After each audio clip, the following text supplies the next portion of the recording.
it's Sandra. Welcome to another episode of Asexualise, my asexual life.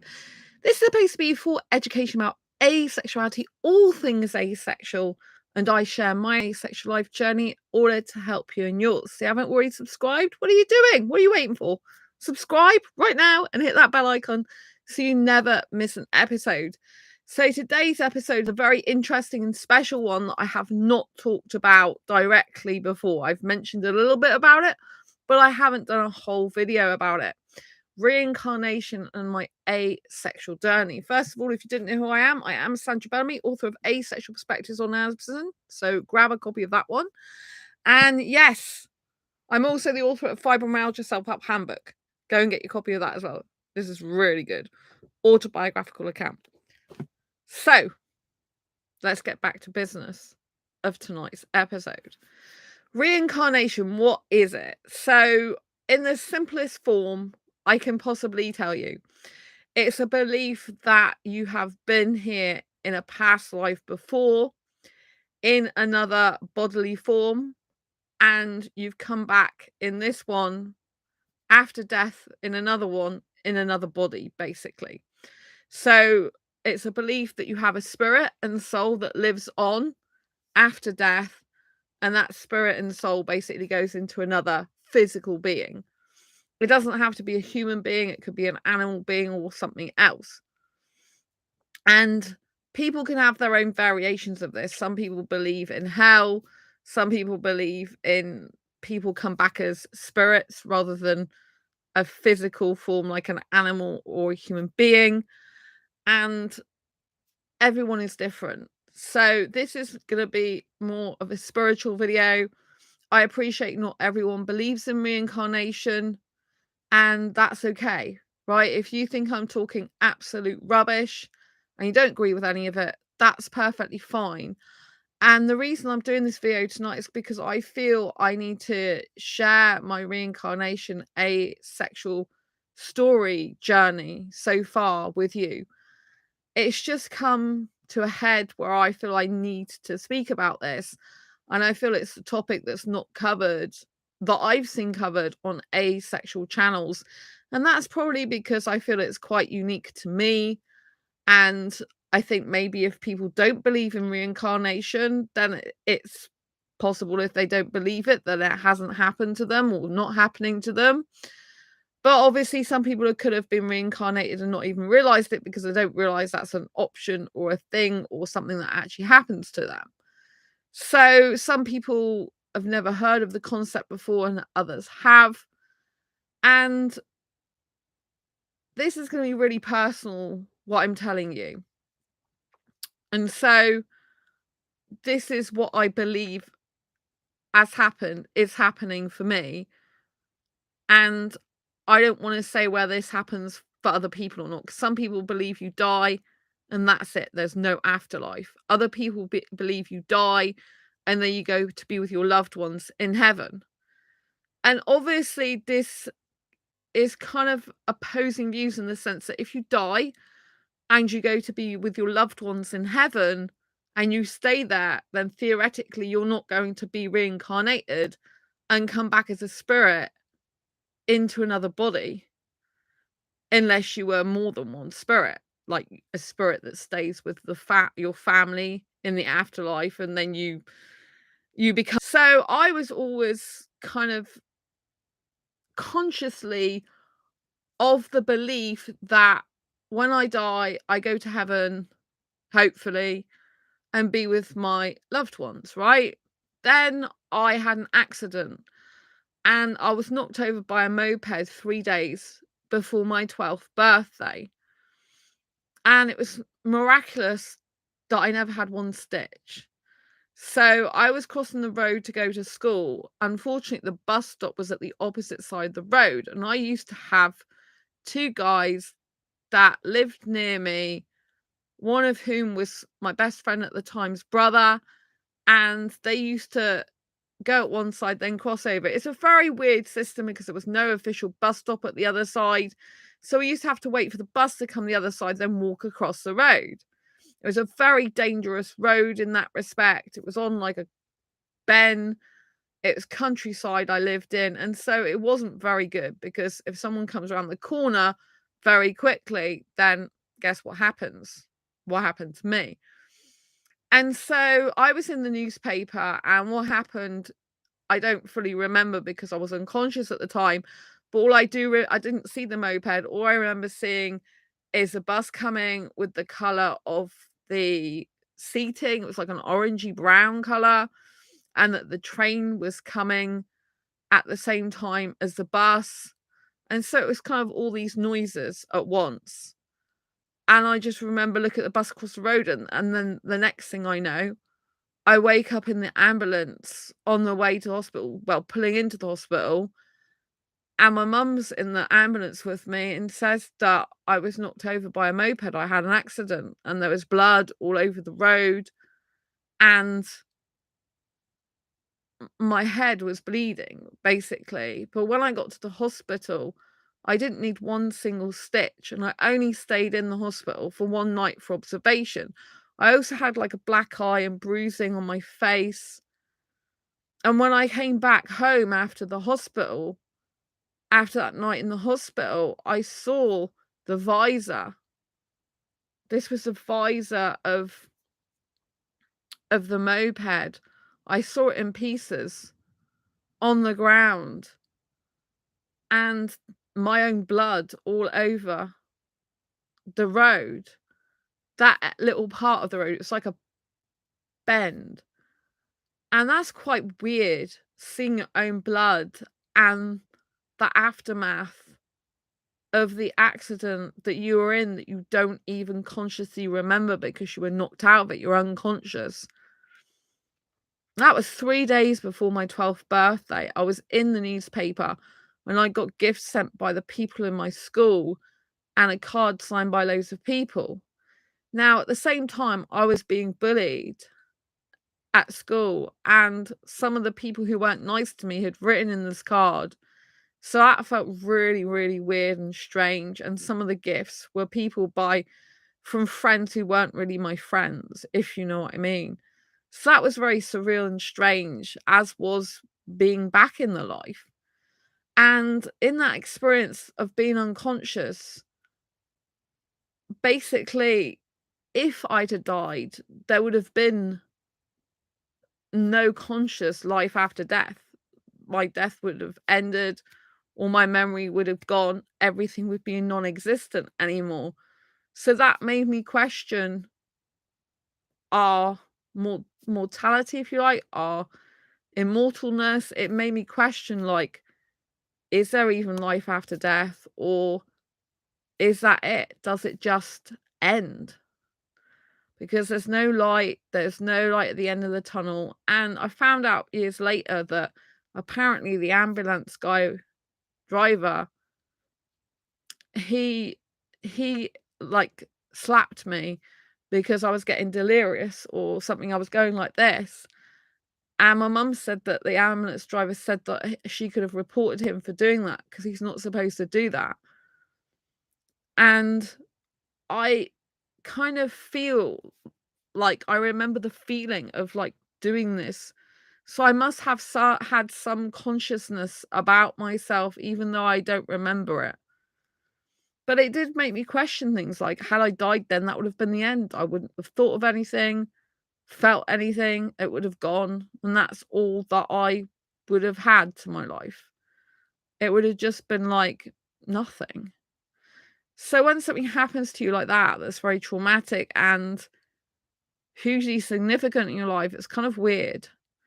But I understood in that moment that God had saved me for some purpose, and that clearly I wasn't meant to die. And they said because I wasn't the skinny girl, because I got some weight on me, that I bounce basically, and it's my weight being like bigger girl that actually saved my life. Had I been skinnier and thin, I'd probably be dead. So to all the bigger girls out there, the more voluptuous girls, the curvy girls, or even the guys or whatever gender you are, know that there is a purpose and reason why you have more body mass, and that it can actually save your life. despite all the things that keep telling you, oh, if you have more weight on you, you could die and get a heart attack or stroke. I'm not saying those things are not true, but there are also some benefits to having a larger body weight. And that's what the doctors apparently told my mum. So, yeah, this is really personal and interesting, and I haven't shared this stuff, I don't think, before on this channel. And so anyway, over the years, I've had other accidents. When I was 15, I actually tried to not be here anymore, and someone saved my life. And I've had accidents where I fell down 11 stone steps in a previous job. I've had an accident where I came off a moped and went under the wheel of a parked car. Luckily, it was parked. And I've had some other accidents with my ankles and stuff. And every time I've survived, lived, thrived afterwards later on. And I feel like I'm a cat that's got 9 lives or something. And God is granting me these lives to keep living. So I didn't have a happy childhood overall. There were some good things, but overall I didn't really get on. I was bullied and alone quite a lot, and it was hard on me emotionally, especially. And people who said they were my friends weren't really. There was only one person I remember that stuck up for me that I didn't class as a great friend then, in the sense I didn't call them my best friend or even class them as a close friend, but they stuck up for me to the bullies, and I'll never forget that. And so, yeah, it's been an interesting journey in my life. And during the time that wasn't good for me throughout primary school, later on towards the end of primary school and then secondary school, of the bullying and stuff, it was really hard. One of the people that's supposed to be my best friend, she used to side with the people and be friends with the people that were horrible to me, and that was just not nice. And so I didn't really get the support I needed from her, and I ended up with one-sided friendships which weren't good. And so it was hard to be in this life thinking that I was worthless, and it wasn't easy for me. But at 15 years old, I did a day's work experience at a radio station because I have a voice, and some people in my life didn't like it. They thought I talked too much. And so I thought, I want to use my voice for something good. I want to see if there's a way that I can use my voice for positivity and that people will like my voice. And it just would make me feel good if I found somewhere that my voice fitted in. So I went to spend a day at a radio station voluntarily, and I had the most amazing time. And I thought then that I was meant to be in a career in professional radio. And I certainly felt that I was born to be in the media in the future for a very special purpose, that God has given me a special purpose, and it's to do with the media, and that everyone will know me in the media in the future, and that it's going to be that I'm very famous to do with the media, but I don't know what it is other than a life purpose. And so that was the message I got from going to that experience. And that's the faith I've held ever since, the belief that I'm meant to do something in the media.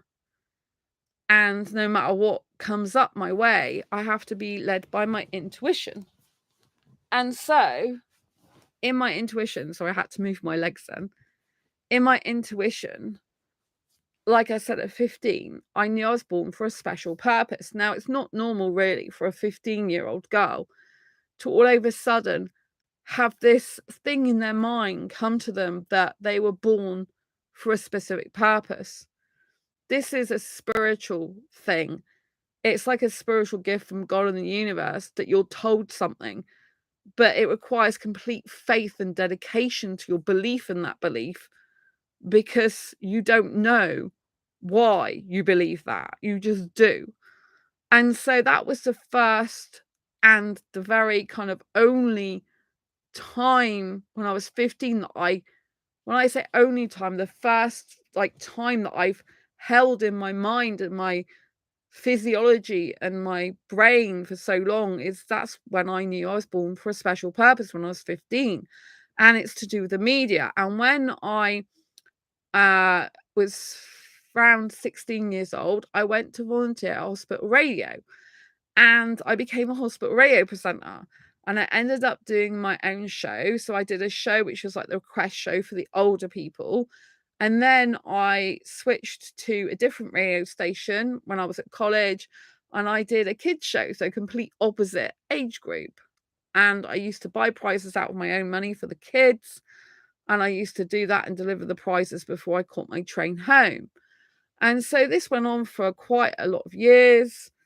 And so I was trained in how to change your voice for radio waves. Like, usually you have to up the tone by 2, because the radio waves, when you're speaking through a microphone, they get lower. So I had to learn how to do that, project my voice. And so that was really good experience. And I honestly thought I was born to work in the media, as in radio. I thought radio presenting was the be all and end all. And I used to listen to the radio all the time. I used to love it. And that was my destiny, I thought. But then in 2009, I was made redundant for the second time in my life.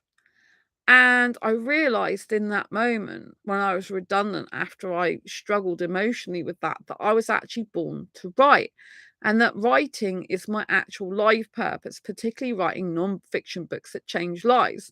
That's when I wrote my redundancy book. It took me 2 years, 2.5 years to actually write it and put it out there. But I was made redundant in 2009. That's when I got the idea for my redundancy book, but I didn't actually start writing it till later.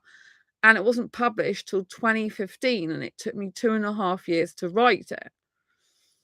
So that was very interesting. It's still on the Kindle on Amazon. Not in print, that one. Not at the moment, anyway. So yeah, that was very strange. I just 100% was crystal clear that writing is my life purpose. I'd never been more surer. So that took over from the urge and need and want to be a radio presenter. A lot of the stations are out of the city that I wanted to work at. The radio stations, I don't drive, so that would be hard to get there on time. And I just felt like writing is much more a part of my soul and better for me. And it's something that I can't live without. It's something that's like my therapy as well as my destiny and life purpose. And when I start writing, I feel like my books are my friends, and that I can't live without that. Like, my soul dies when I don't write. That's how much it's my purpose. And so if I fast forward from these incidents and events in my life till 2014, that's when I found out I'm asexual. And I've came to the conclusion from 2014 to 2015 particularly, that for some reason I have a spiritual connection with Indian guys. I have to tell you, there was some interesting things that went on in my childhood, and I used to have things happen, like deja vu things. So I would be in a situation where I just kept thinking I've been here before. I used to have dreams where some of the things came true, but not in the exact way they were in my dreams, but just slightly differently. And that really freaked me out. And there was other stuff that was strange. And so basically, it meant that I could like see things, some things that were going to happen before they've happened. And I didn't like that. Like, and I saw other things, and it just freaked me out. And I didn't want to be like that way. So I had to shut my mind off to that and purposely try to get out of it, because although some people like that type of ability, for me, it's not good. It's like, I'm seeing things I don't want to see. It freaks me out. It scares me. I'm not interested. And I don't want to see these things. I don't want to be living in deja vu, like I've been here all the time, because then you never actually live in the present moment. It's like you've already done it. And it feels like unnatural in a way. It feels like you're just going through the motions and you're just living your life again in a reflective fashion, like you're reflecting yourself all the time, like you're living in the next stages of what you've just dreamt about. It's really weird. Anyway, I'm not going to go into all the details of that, but it just wasn't good for my mind, and I had to get myself out of it, which was hard. It requires talking about it to my parents, for example, my mum particularly. It requires facing the reality, my reality of what was going on with me, and requires my willpower and mind power to block it out. And this makes it harder for visualization. So they say in order to have a compelling future and be able to have the future you desire, you should be able to envisage it. Like envisage the success you want, envisage the future you want, visualize it. But because I block a lot of stuff out of my mind from the past and I don't want my mind to go there, it means I block out some of this type of ability. So I can't fully see in the future what's going to happen anymore. And when I say visualize, it's not the same as dreaming and then it coming true. Visualization is where you close your eyes and you purposely think of what's going to happen, like what you want to happen. So with me, if I close my eyes, I can see myself on a mountain with loads of money and the beautiful light. I can actually see that. I can visualize it. And then if I try to visualize me by closing my eyes, signing books and waterstones, I can visualize that to a certain extent, but it is a bit blurry. And if I visualize myself being on stage as a speaker in London and see the audience member in the right hand corner, I can do that. I've been able to do that for years. So there's some things I can visualize strongly, but I don't know how I get there. I don't know how I achieve that. I don't know how I come to be in that situation. Whereas dreaming in the past, it's like you dream it and then within like the 24 hours it's coming true or something like that, or less than 24 hours, you wake up and then it's happened, but a slightly different way. It's weird. So it's like my intuition is slightly off. It's like slightly off radar, but it knows something's going to happen. So it's really hard if you don't understand spirituality to get these concepts. And these are my own personal concepts and own personal experience, but I wanted to share it with you in case there's something or someone else out there that's had some of these experiences and that understands them, because it's not well talked about. And there might be some other asexuals out there that are experiencing some of these things and they feel scared, lonely, or lost, and like they can't say anything because people will think they're completely cuckoo, weird, strange, wouldn't believe them. And I don't care if people don't believe me. This is my experience. This is my personal experience. So if people don't believe this stuff, that's fine. You don't have to believe it. I don't care whether you believe it or not. I'm just sharing from my heart about some of these things that I don't usually talk about. And so I was, when I was younger, like between the age of up to 10 years old, when I was at primary school, I was like a very old woman, an old soul in a young body. I felt really old. I had a old mindset and I was old in my soul, way before my time. And this lasted quite a long time. Like I had my first my first love of my life was at 16. I thought I loved that guy, but wasn't 100% sure. And then when I was 17, I had my first serious boyfriend. And I left college. The day after I left college, I moved in with him, which was not good. It was a disaster in terms of where I moved to. It was dangerous and it wasn't good. Very dangerous. And it wasn't good experience. But I had to grow up really quickly. But I say I had to grow up really quickly. I was already like an adult, a young adult. I knew what I wanted at 17. I knew that at 17 I did love that guy that I was with. And I was able to leave home and have another life completely because I was very old. And there was a dangerous situation, which I think I've mentioned before on this channel. And it was good job that I was older in my knowledge and experience and in my energetic field, if you know what I mean, because I was able to stop someone burning down the house where me and my boyfriend was in. And so I could be dead right now if the guy hadn't listened to me.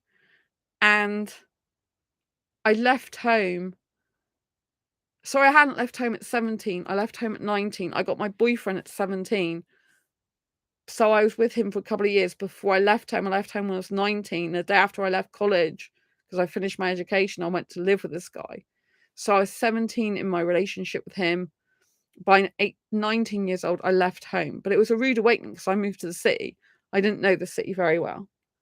I lived a sheltered life. And so it was really difficult. But I was able to use my maturity, if you like, my experience to be able to get out of that situation, which was, it was bad. Like, I had to talk my way out of it with the ringleader who was trying to knock down the guy's door and then decided he was going to set fire to the place. And the two guys that were with him, one who was lolling all over me, drunk, in a sexual manner. It was horrible, you know?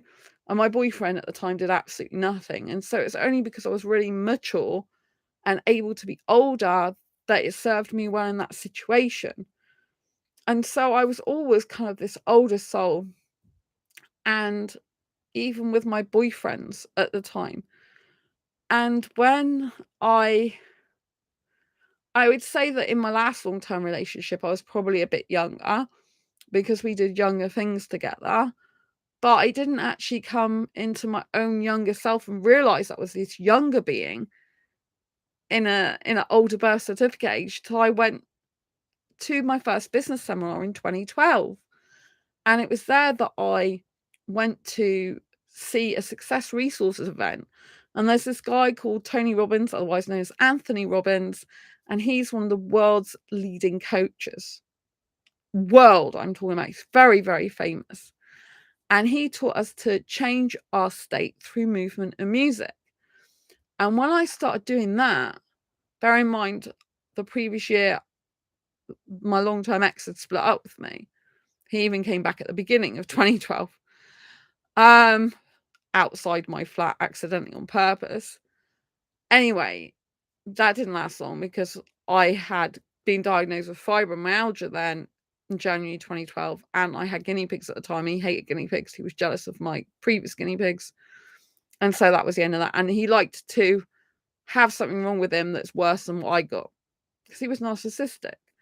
And so the thing I got fibromyalgia diagnosed for life far outweighed the fact that he had a health issue that he hadn't listened to me about for 2 years and had to have hospital treatment he was telling me for because I guess he wanted me to feel sorry for him. But anyway, that was that, and I didn't see him that much afterwards. I think it was a couple of times he came across me in the street and cut me off, that type of thing. But anyway, that was the end of that, thank God. And yeah, in 2012, I went to this business seminar, and that's when I started my self-love journey. It's from that event that I realized that I have lots of skills, experience, and knowledge that I can help the world with and people in the world. Before that, I was feeling useless and worthless, and I had no life purpose, I felt, apart from in 2009, I discovered my life purpose was writing. So I felt like I had no self-love purpose, if you know me. I still felt like I was useless and worthless, even though I was born to write. So it's kind of weird. But I found that I didn't have a reason to love myself until I went there. It's like I didn't realize I got skills and experience and knowledge that I was worth something. And that combined with the fact that Tony got us out of the comfort zone and he got me to hug this great big guy who's big in body mass and had a bald head with a bit of flyaway hair on the top. And I had to hug this guy because we had to go around hugging people. And I thought, God, if I can hug this guy, I can hug anyone. And I was touch averse back then. I'd only hug my boyfriend if I was in a relationship, which at that point I was single, or my parents goodbye. That was it. I didn't like touching other people. I didn't like people touching me, not even touching me on the shoulder and stuff like that. And then when he told us to change our state through movement and music, and I'd been quite depressed in previous years, I'd stopped talking to myself negatively, though, because when I got fibromyalgia in that year, well, I diagnosed with that. I think symptoms started in 2010. This is 2012. So when I found out I got fibromyalgia, I realized after 6 months I had to stop the negative talk, like putting myself down, saying I was shit and all the rest of it, saying I was horrible, didn't like myself or my life. But so I stopped that, and I stopped being depressed because of that. But I still wasn't fully happy because I wasn't loving myself fully. I was like, well, I was thinking I was okay by then. I might have even liked myself but at least I was okay, but I didn't love myself until I went to that seminar.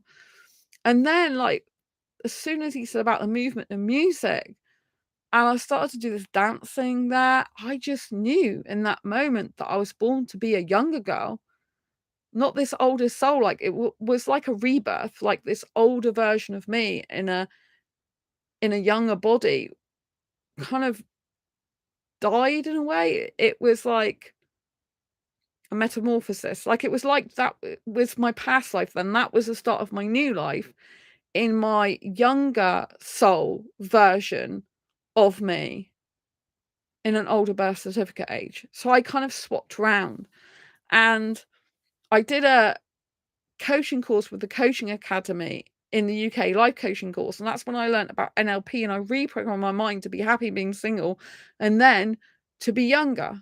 I think I went to 23. Well, I did when I wrote my Asexual Perspectives book, I was like 23 in my mindset, and I published this in 2017, and then I went to be, I just went to be younger again, 21. And it's weird to think this book, if we look back on it, this book,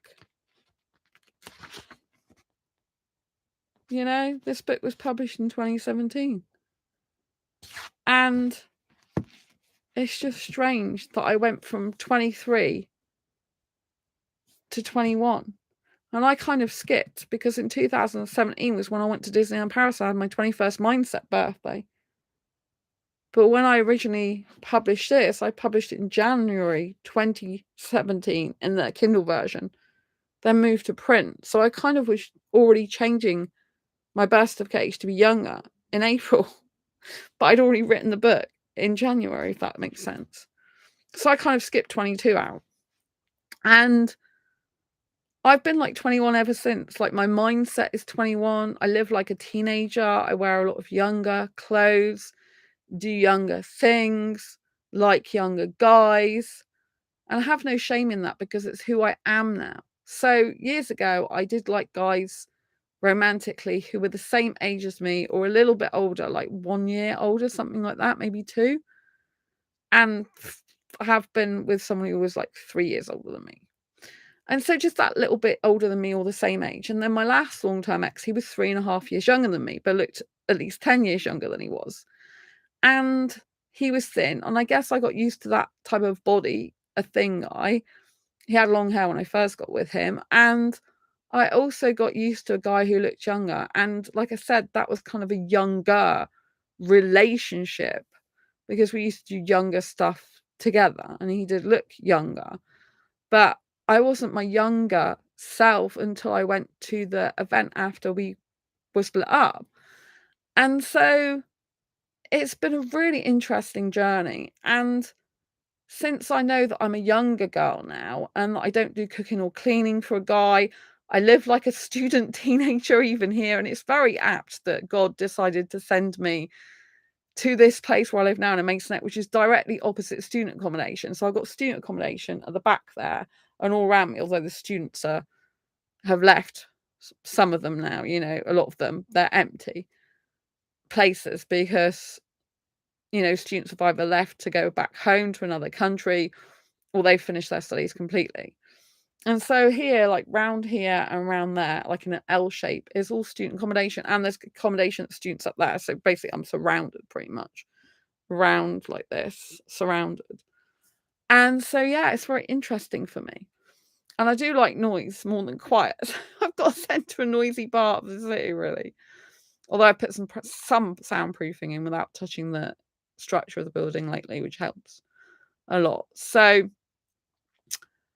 it's very interesting. And then in 2014, like I said, I found out I'm asexual. And it was later that year when I discovered with an Indian guy blogger that I liked Indian guys. I had like a spiritual connection with Indian guys, that I was able to connect easily with Indian guys, and that I was able to have emotions and feelings from them really quickly.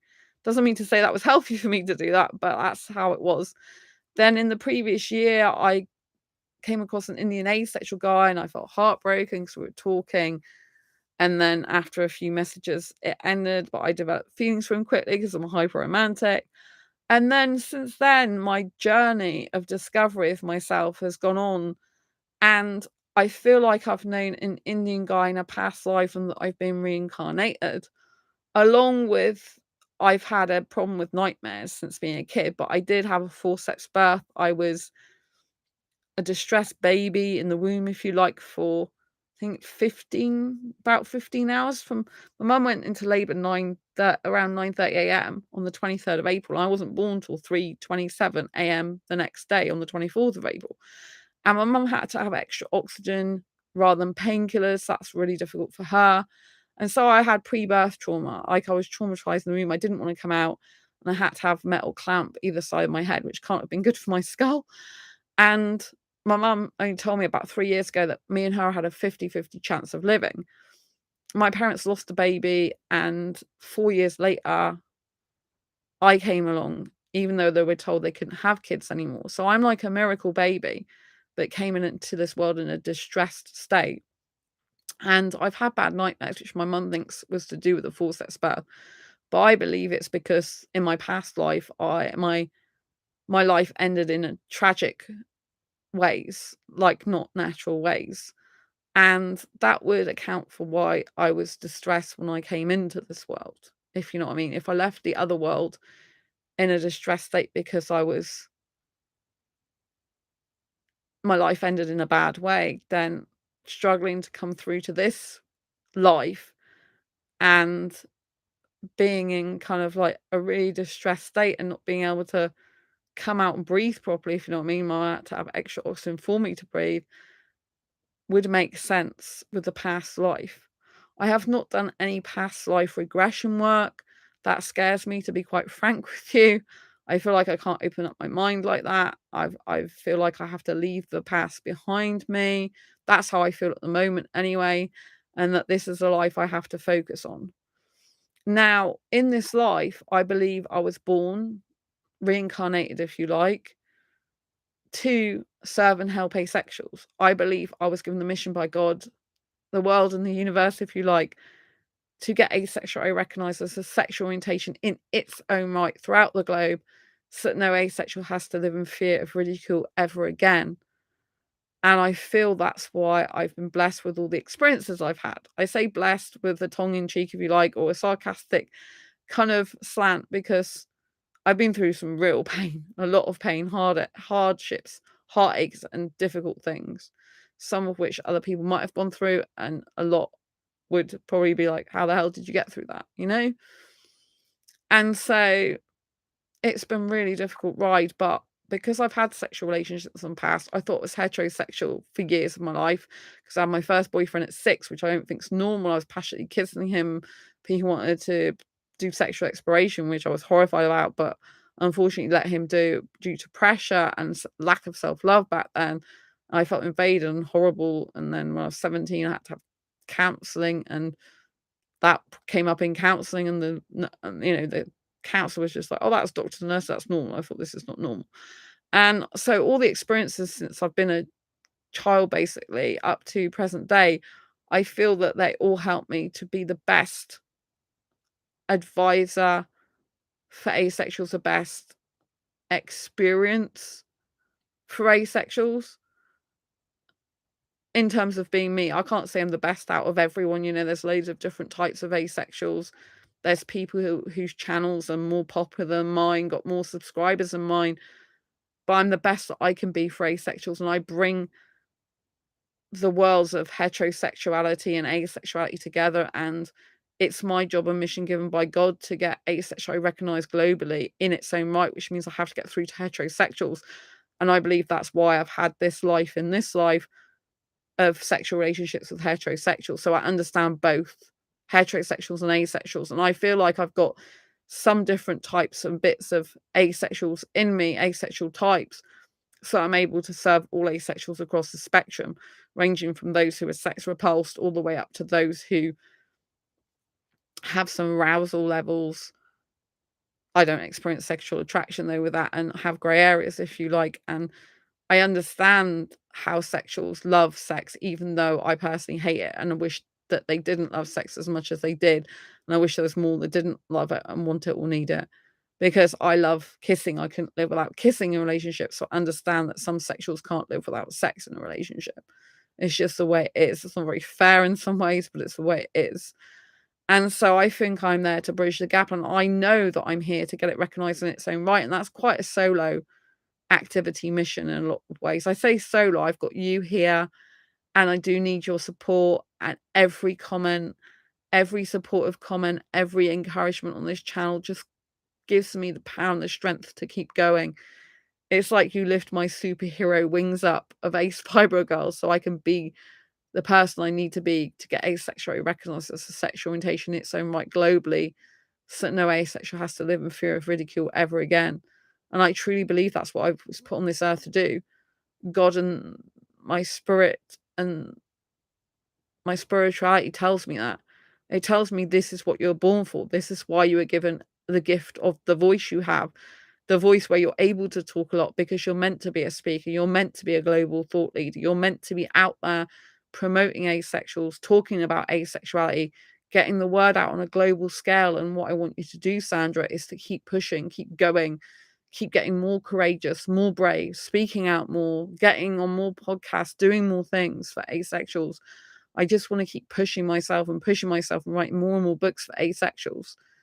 And this is not coming from a monetary point of view, because right now, any little money I make from the asexual stuff I do just goes back into helping asexuals. I had to quit my job, my management job, which I was using that money to help asexuals at the time. I had to quit that because it made me really poorly. And then I joined Blue Talks this year in February.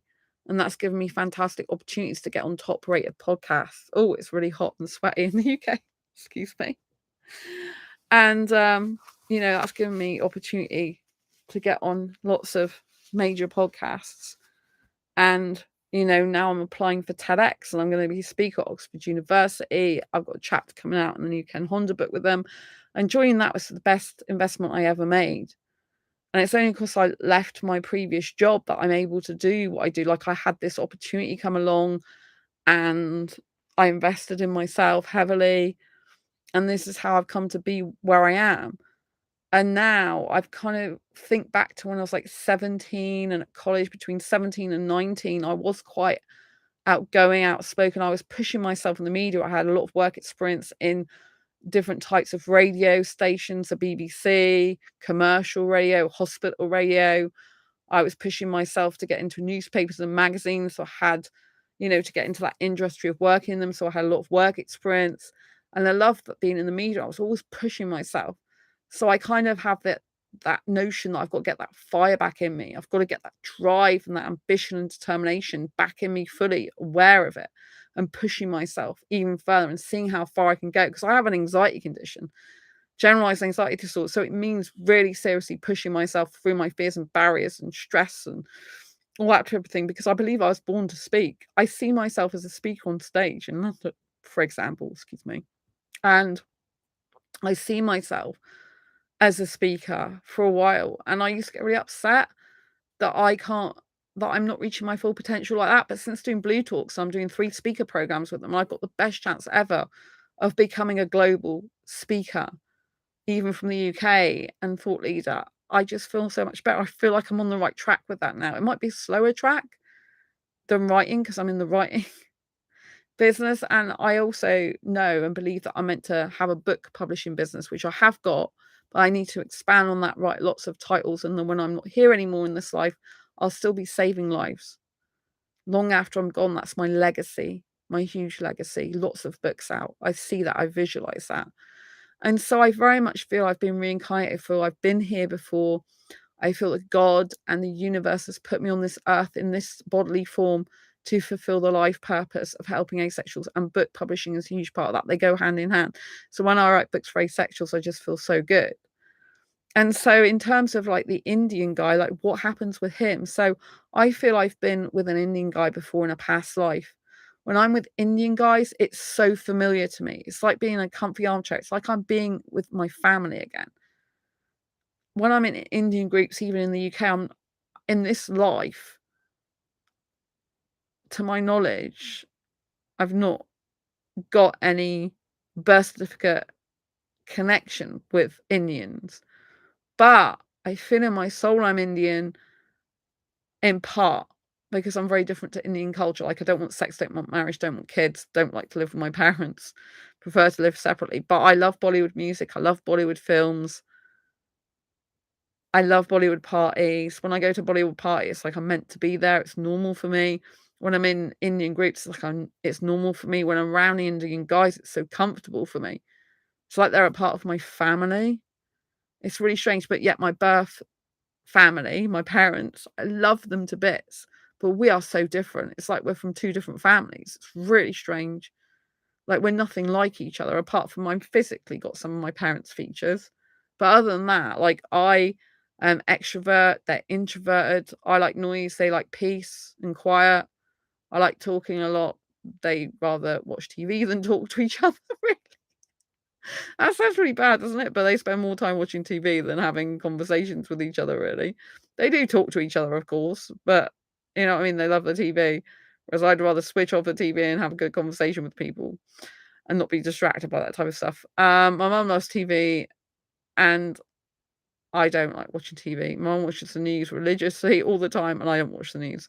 It's bad for the mind. So I'm completely opposite. My parents don't really show physical affection in public. I'm the opposite and love showing physical affection in public. They don't like kissing in public. I do. And my mum's a housewife. She loves being that way. Only her dream was to have a kid and be a housewife. To my dad, well, she didn't know it was going to be to my dad at the time. That was her dream, to have a kid and be a housewife. And I'm the opposite to that. I couldn't think of anything worse than that, because I don't want children, and I definitely don't want to be a housewife. Like, I'm not interested in cooking, cleaning, or doing anything for a guy, especially not now. I live my younger teenager life, and I got fibromyalgia, and it hurts me to do washing up and stuff. I don't want to live that life. It's not the life for me. It makes me miserable. Rather build a website or do this, vlogging or blogging on this channel, and, just live a better, happier life. And so it's really difficult, because I feel that I was with an Indian guy in a past life, and I love him now. And he's younger. I feel like he's 23 years old, and he's got short dark hair, clean shaven. He works in IT probably. He's a web designer, thin guy, no smoking, no drinking. And he's an older soul in a younger body. And I do visualize this guy quite a bit. I can't fully see every detail of him, but it's like I see him talking to me on my bed. It's really weird. It's like I see him at the old place I used to live in, sat on my bed, which, I've not got the old place anymore. It wasn't my place, I was renting. So it's really strange. And it's like, I love this guy already. I love him now with all my heart, but I haven't met him in this lifetime.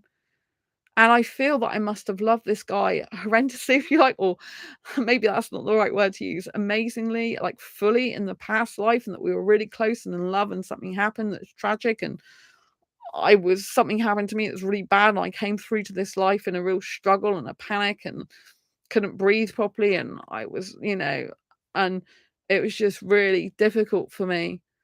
And so I think we got separated, and I still love him as if he was with me now, as if I am with him in a relationship, as in it hasn't ever left me. And so it's really difficult in this life, I find, when I come across guys and they're just not right for me. And if I get with a guy who's not this guy in this life, I like give up, and I have to give up the idea that I'm going to be with this guy in this lifetime, unless I was just with another guy temporarily in this lifetime. But I don't want to be with a guy temporarily. Like, I want to be with a guy for the rest of my life who loves me and who I love him. So I find this really personally difficult. Like, to love someone in a past life that I don't even know in this life. Like, I'm not aware of who he is in this life. Does it mean to say I don't have connections with other guys? No, I can get connected to other guys. There are some people I come across, I'm thinking, did I know this person in a past life because we're so close? And I think maybe I did. And there is another guy that I have got how can I put it? I mean, I'm really close to my best friend, don't get me wrong, I'm really close to him, but there's another guy who I do have some sort of connection with him. It's like I love him in some way. I don't know what way that is. I don't know if it's like a family type of love, like maybe he used to be part of my family years ago. I don't know if he used to be a romantic partner of me. I get attracted to him aesthetically, not so much romantically, but very aesthetically attractive he is to me. And I kind of feel a love, like I don't want anything to happen to him. I would hate it if he, at one point he was facing a very difficult situation where he could have died, and I'm like, oh my god, like I wouldn't want anything to happen to him. I do feel like as soon as that happened in his life, where he's facing potential death, I'd all of a sudden start crying. I knew I loved him. I have a love for him, but I don't know how that happened or where that came from, because I've not met this person in an offline sense. And I have no idea what type of love that is. If it's a family love, it feels like it may possibly be like a family type of love. Whereas where I think of the love for an Indian guy, it's romantic, familiar, but it's like soulmate partnership love. And I feel that I would be betraying the Indian guy that I still love from a past life if I was with someone else in this. In part, I do. Another part, I think, well, that was a past life, maybe I need to let that go and just be with someone else in this life. But when I still love that guy, that's the guy I love. It's like, how can I betray that love and that feeling of love with some other guy in this life? Like, as well as it might just be that it's not the right time for me to meet him. Like, if God has really big plans for me and wants me to expand what I do and be braver and courageous and get asexuality recognized more and more globally, that's a lot of my life that's going to be taken up with important things I need to do. And maybe God's got such plans for me. He's like, hey, it's not going to be right for you to actually, excuse me, my legs, I have fibromyalgia, my legs start hurt. And, maybe it's just not the right time. Maybe God's got such a big plan for me. It's like, right now you can't fit in a healthy relationship. You can't give your time to that. It's going to distract you. And you haven't achieved enough in this life to have that in your life yet. You've still got a way of your journey to go. Sometimes that can happen. Like, God has, and the universe has such big plans for us, for you and for me, that the timing isn't right, and therefore he's like, no, you're not going to have that now. I'm not going to give you that relationship now, because either you're not ready in this life, and or something bigger is going to happen first in your life, and you need to get settled into that bigger life, if you know what I mean, before you meet this person. And so that's really hard. I do really struggle, and at the moment I feel no one can match my emotional needs. Like, it's only just dawned on me recently that a pattern and problem I have is with guys, that they can't meet my emotional needs. It's like I would be emotionally neglected with the guys I know in terms of like a long, serious, committed relationship. I think the guys I know are really good friends, some of them, and they're there for me. Sometimes one of my best friends there for me loads. I know he's there for me.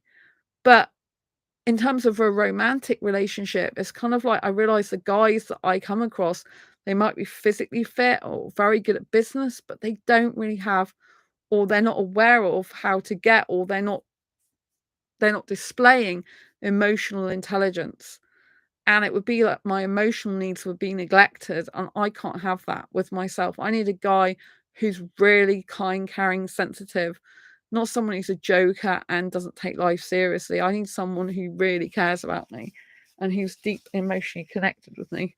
I'm sweating here because it's really hot in the UK. And so that's what I've realised. And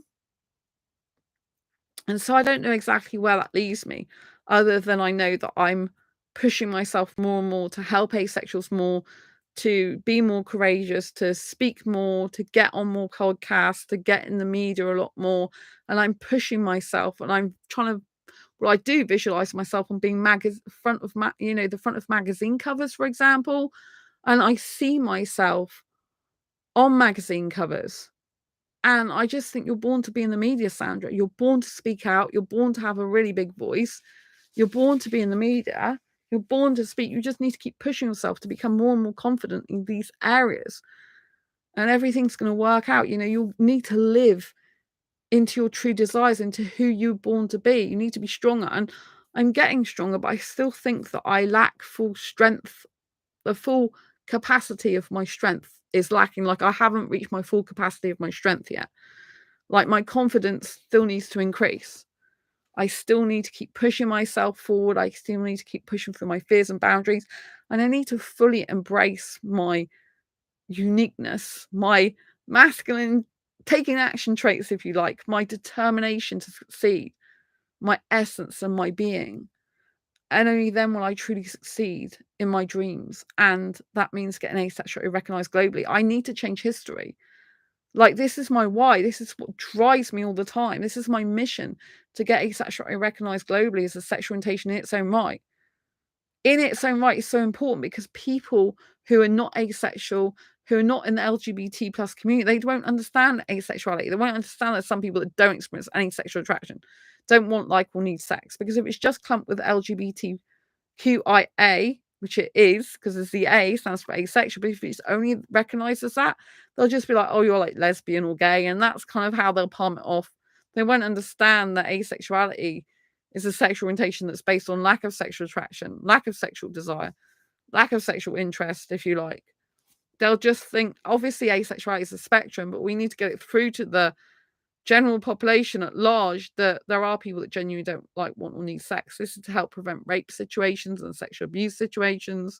So it's very imperative this work's done.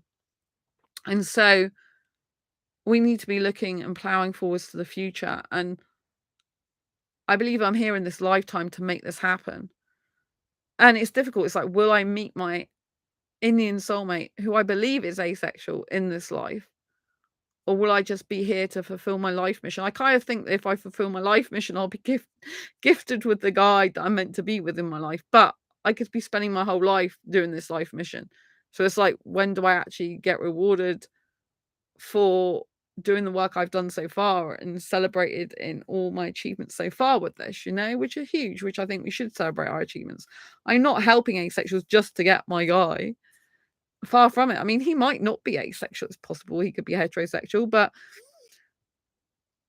I believe if you're good and you're driven and you're fulfilling your purpose and goals in life, that you're more likely to find the love of your life and be granted good things to come your way, And so that's a really lot of information I've given you about my life, most of which you probably have never heard of before.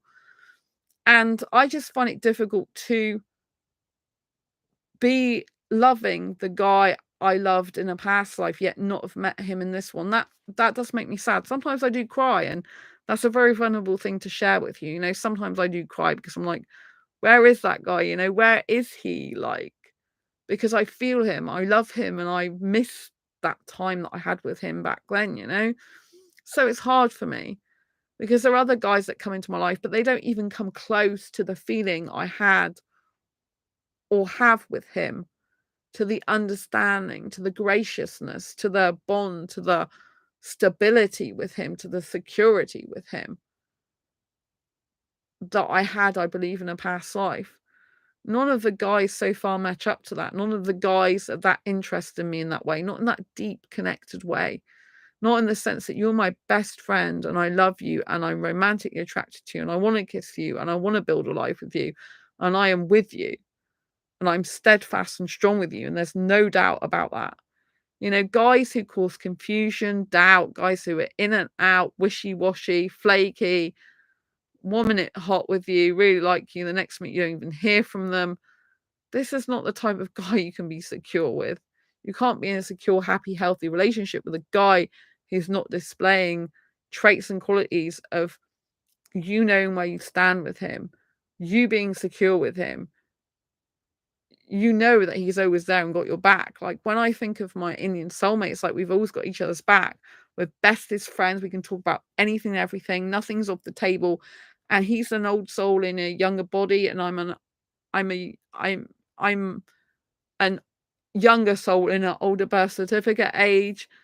And we just work really well together. And he doesn't care about my birth certificate age because he knows that I'm a younger soul and he's an older soul. So we kind of meet in the middle and we get on really well and we're hugely compatible. And he's very steadfast and strong and doesn't care what people think. Because he doesn't think he is a burst of cage, he is, which is like 23 or in his 20s or something.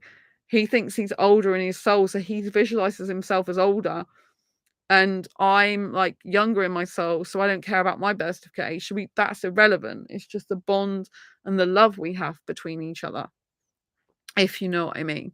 So it's completely irrelevant, our birth certificate age. Only he is an older soul, and therefore he likes older women, if you like, a more mature woman in her experience, mannerisms, responsibility, achievements. And I like a younger guy because I'm aesthetically attracted to a younger guy, because I live a younger lifestyle. And so we just complement each other so well. And so I haven't found that guy in this life yet, to my knowledge.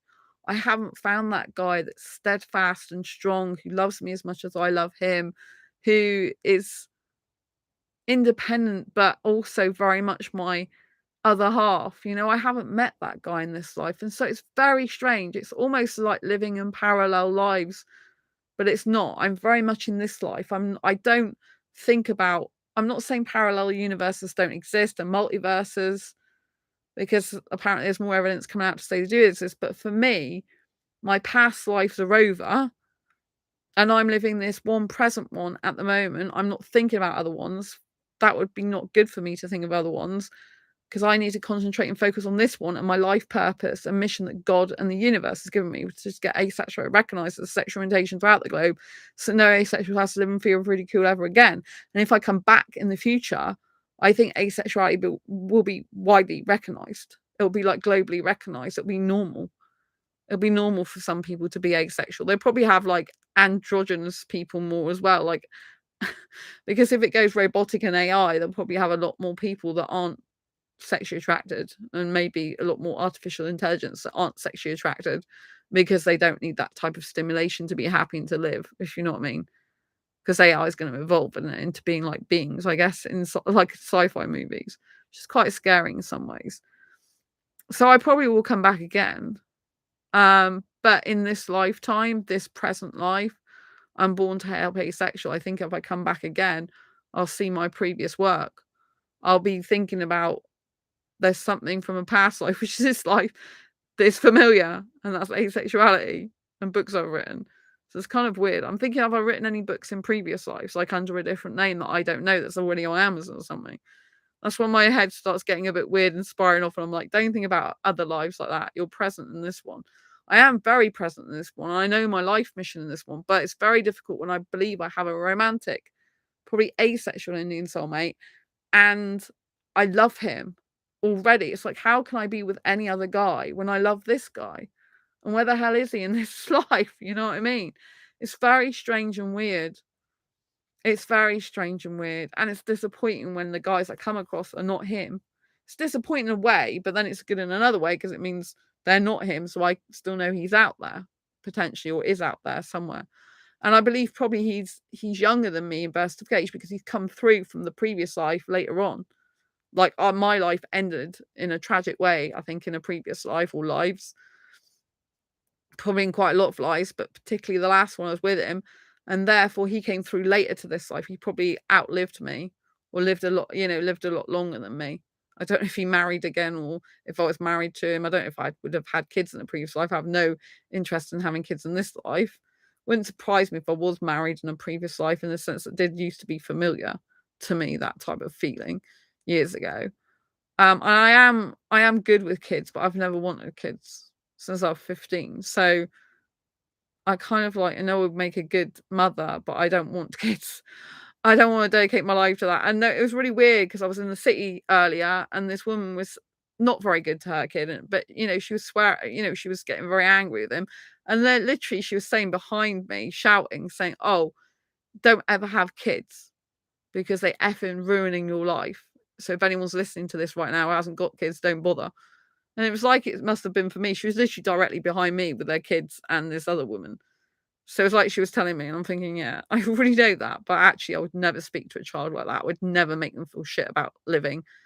And I would never make them feel like a burden. It's really bad that she was like that. I thought, that kid's going to grow up being really not understood, not loved and cared for and appreciated. Like, if you're going to have kids, You should change your mindset and have the attitude that you're glad you had them and they're in your life and they're a blessing and you love them, and teach them good and healthy ways. And that's another thing I found out recently, like if you're on your journey, your spiritual journey, your conscious journey, you're becoming a more healthier person in this life. Like, unless someone comes with you on that journey and becomes a healthier person themselves, you can't have a healthy relationship with someone who's not healthy. And I think there are lots of guys that have got good skills in terms of business, maybe taking their care of their family, but when it comes to relationships, they're lacking relationship skills. They're lacking understanding that that person deserves as much time and attention as the business and their family, you know? So I think it's very difficult to find a healthy, happy, vibrant, energetic relationship these days where that person values you as much as they value stuff like career and family. They should value you a little bit more in terms of the fact that love is priceless. Like, you can't take money with you when you die, and also a lot of people in your family will die before you do, so you'll have your partner longer in theory. In theory, it doesn't always work like that. Some people can die young, which I think I did in a past life. Died younger. I don't think I died young. I think I died younger than I should have done, if you know what I mean. So, yeah, it's kind of weird. So this is how I think my life's gone, and I feel I've been here before, and I feel that I lived an older life even in this life, and then I got to a stage where in 2012 I changed to be a younger version of me. So it's almost like I've lived two lives in this life, but it's both been the same continuous life in this life, if you know what I mean. But it's like kind of split into older versus younger now. So it's kind of really strange. I much prefer being the younger version of me. I'm a lot happier and content, and my life's a lot more energetic, vibrant. And now I'm being my young teenager self. I love it so much. I think I'm more suited to younger guys now as well. And so yeah, it's very interesting. But this is how reincarnation ties in to this life and helping asexuals. And so I hope you found this video useful, helpful, insightful. If you have, I'd love it if you subscribe to this channel if you're not already, and press the bell icon so you never miss a talk like this ever again. Please give this video a thumbs up if you like it. Please share it with anyone you feel may benefit from it. And don't forget to tune in to the next episode. Watch my shorts video, which I do a lot of lifestyle videos, like eating lots of delicious foods usually, drinking smoothies. And don't forget to just stay ace and share your experiences. I'd love to know if you believe in reincarnation or if you don't. I'd love to know what your experiences are of your past life and coming into this one, of your life purpose and mission in this one, if you found it yet. Share your beliefs. We can talk about this like adults. We can discuss this. And if you don't believe in this, it's completely fine. I have no problem with that whatsoever. I just hope you respect the fact that I do believe this and I do feel this way, and I feel it's true for me personally. I don't necessarily think it's true for everyone. I think if some people don't believe this, then it probably isn't true, because I think what we believe is true and what we don't believe is also true, because we create our own reality. And so whatever you believe, I think is true for you, and whatever I believe is true for me. So I want to send you much love now for yourself in this life and for any other past lives you've had. And I want to reach out and say I love you and thank you for your support over the years, and I appreciate you a lot. Take care. Like I said, subscribe and hit that bell icon so you never miss an episode. And don't forget to grab Asexual Perspectives Fibromyalgia Self-Help Handbook on Amazon. It really helps, because any money I have from these just goes back into helping asexuals again. It pays for like website domains and stuff like that to keep the websites up for asexuals. Asexualise.com is my blog, in case you didn't know, websites. Go there if you want more resources for asexuality. Until the next time, enjoy your day. Lots of love. Take care. Bye. Bye.